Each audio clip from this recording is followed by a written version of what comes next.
Assalamu alaikum, this is Anila Shahzad with Global in 5 minutes.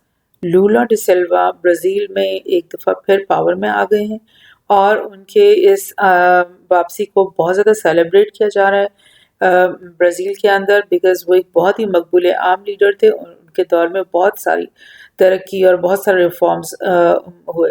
तो आज हम देखते हैं कि क्या उन्होंने किया ब्राज़ील के लिए ऐसा कि वो इतने मकबूल लीडर उनके उनके बीच में हैं। तो ये मैं आपके साथ एक न्यूज़ 2011 की शेयर कर रही हूँ, जिसमें है कि ये इकोनॉमिक और जियो पॉलिटिकल पावर बनाने की कोशिश की उन्होंने ब्राज़ील को। और उनकी जो प्रेसिडेंसी थी उसमें उनकी अप्रूवल रेटिंग जो थी अवाम के अंदर, उनकी मकबूलियत जो थी वो 80% थी। दैट मीन्स कि वो बहुत ही लाइक एक फेवरेट रूलर थे अपने अवाम के। और उनके जाना जो है और उनका पावर से जो चले जाना और उनके खिलाफ जो मुकदमात बनाए गए, उनके बारे में ये कहा जाता है कि यूएस ने और उनके जो पपेट वहाँ पर जायर बोल्सोनारो, उन्होंने पपेट प्रेसिडेंट उनके यूएस के लगे हुए थे, उनकी साजिश की वजह से ये सब कुछ हुआ। तो बहरहाल अब वो वापस आ गए हैं और हम देखते हैं कि क्या क्या उनकी सक्सेस स्टोरीज हैं। फॉर एग्जांपल 29 मिलियन ब्राज़ीलियंस को वो मिडिल क्लास में लेकर आए, लाइक पावर्टी में से निकाल के उन्होंने उनको मिडिल क्लास में लेकर आए, which is a really big success story. Economy में हम देखते हैं उन्होंने क्या किया।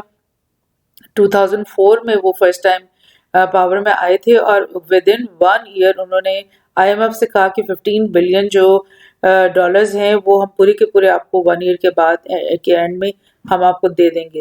यानी अपना कर्जा उन्होंने ख़त्म कर दिया मुल्क के ऊपर से। और लाइक ना सिर्फ कर्जा ख़त्म किया, बल्कि ये मैं रॉयटर की न्यूज़ आपसे शेयर कर रही हूँ कि वो एक 2008 में वो एक नेट फॉरेन क्रेडिटर कंट्री उन्होंने बना दिया ब्राज़ील को। लाइक अब ये नहीं कि उनको कर्जे लेने नहीं पड़ेंगे, बल्कि वो दे सकते हैं कर्जे और ममालिक को। So this was really a miracle कि उन्होंने कैसे ये अपना किया। और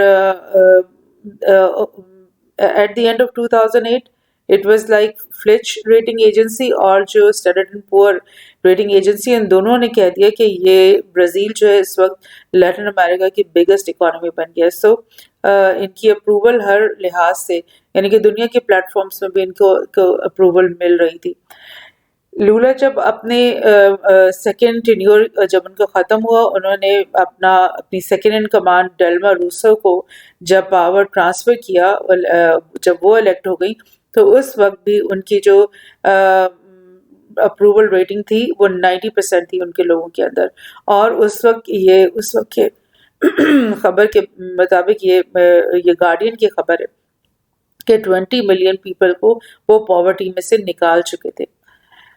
इसी तरह हम देखते हैं कि यूएन ने उनको ऑनर किया। यूएन ने कहा कि ब्राज़ीलियन प्रेसिडेंट को एफर्ट्स अगेंस्ट हंगर के ऊपर उन्होंने उनको ऑनर किया, उनको अवार्ड किया, क्योंकि उन्होंने एक फोम ज़ीरो यानी ज़ीरो हंगर प्रोजेक्ट बनाया, जिसमें उन्होंने बहुत सारे मुख्तलिफ रिफॉर्म्स करके ये कोशिश की कि ब्राज़ील में हंगर ख़त्म हो जाए, यानी कोई भी लोग जो हैं वो भूखे ना सोएं, सबको खुराक मिले।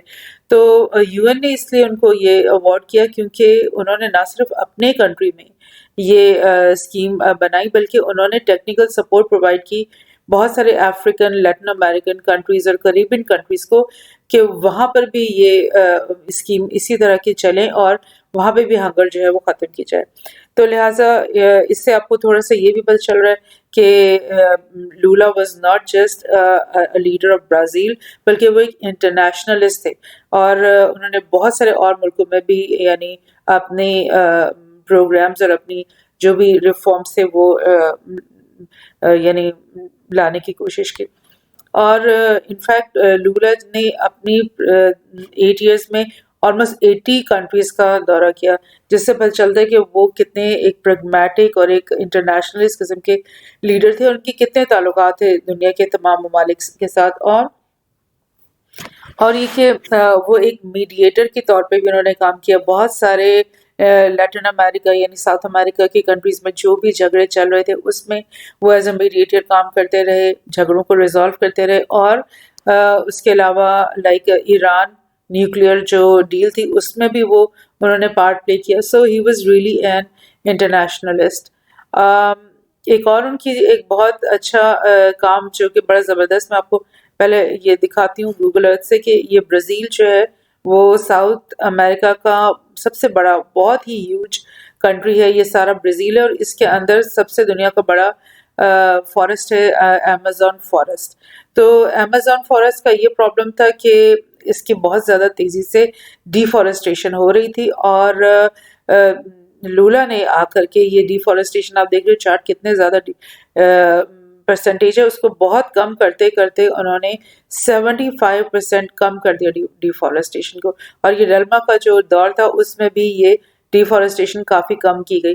سو ان لوگوں کی پالیسی، ان کی سوشلسٹ پالیسیز تھیں جس کی مدد سے انہوں نے لائک بہت سارے ریفارمز کیے، پاپولسٹ ریفارمز کیے، لائک لوگوں کی عوام کی بہتری کے لیے انہوں نے بہت سے کیا. اور لائک ان کی ایک خاص جو بات ہے جو بہت امپورٹنٹ ہے ہم سب کے سمجھنے کے لیے، وہ کہ سوشلسٹ جو میں آپ سے کہتی ہوں نا کہ وہ ایک پوری ویو ساؤتھ امریکہ میں چلی تھی بیکاز آف دا ریزن کہ وہ یو ایس کی جو انفلوئنس ہے نا اس کو ساؤتھ امریکہ سے نکالنا چاہتے تھے. یہ سب لیڈرز مل گئے، ہوگو چاویز ہو گئے، ماڈورو ان کے بعد ہو گئے، یہ لولا ہو گئے، ڈلما ہو گئیں، اسی طرح موریلس ہو گیا بولیویا کا، اور ڈفرنٹ بہت سارے ارجنٹینا کے جو پریزیڈنٹ ہے کچنر، یہ سب مل کر انہوں نے آپس میں متحد ہو گئے. انہوں نے کہا کہ ہم یو ایس انٹرسٹ کو جو ہے نا ساؤتھ امریکہ میں سے نکال باہر کریں گے. سو یہ ان کی ایک بہت بڑی لیگسی تھی، ان سب لیڈرز کی لیگسی ہے. اور لائک دیکھتے ہیں کہ اب لولا کے واپس آنے سے کیا ہوتا ہے اور کس طرح سے یہ لیگسی ریزیوم ہوتی ہے. So let's keep an eye on this also. Thank you.